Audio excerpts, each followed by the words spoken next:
The PA90 is our first mini PC workstation built specifically for content creators.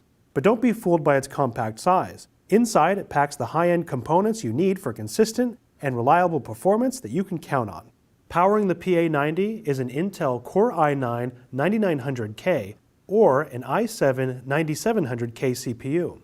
There is also an NVIDIA Quadro P4000 graphics card and up to 32 GB of DDR4 memory at 2666 MHz. The NVIDIA Quadro P4000 graphics card can support up to 4 5K monitors at 60 Hz or dual 8K monitors simultaneously. Also, with its ISV certification, it will fit seamlessly into your existing workflows. For storage, you can get up to a 512 GB M.2 PCIe SSD in addition to a 1 TB 2.5-inch SATA SSD. On the rear, you'll find dual Thunderbolt 3 ports that support transfer speeds of up to 40 gigabits per second. These ports can also be used for daisy-chaining multiple devices together through a single port. You'll also find 4 DisplayPort connections, as well as dual USB 3.1 Gen 2 ports, an audio line output, and dual Wi-Fi antenna connections. On the front, there are 2 additional USB 3.1 Gen 2 ports, a headphone jack, and a microphone input. The vertical layout helps to maximize airflow throughout the system.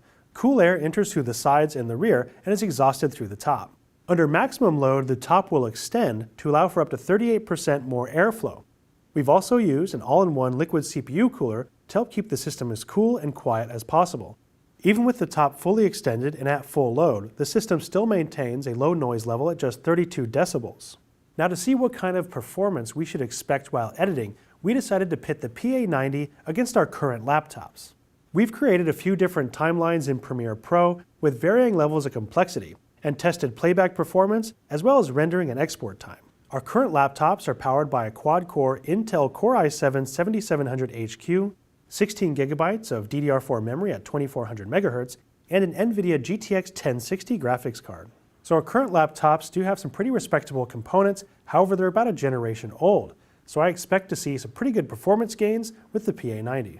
Now for the results. First, we did a simple transcode from a few popular video codecs and timed how long it took to complete. With most codecs, the PA90 only took a quarter of the time as our laptops did.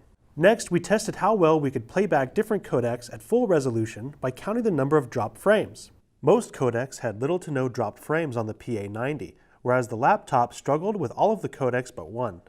And finally, we tested the rendering performance with some light color correction using Lumetri Color. And as you'd probably guessed by now, the PA90 was twice as fast or faster with each of the codecs we tested. We're definitely going to keep the gaming laptops around for when we have to edit on location. However, here in the office, upgrading to the ProArt PA90 is definitely going to save us some time in post-production. Thanks for watching, and we'll see you next time.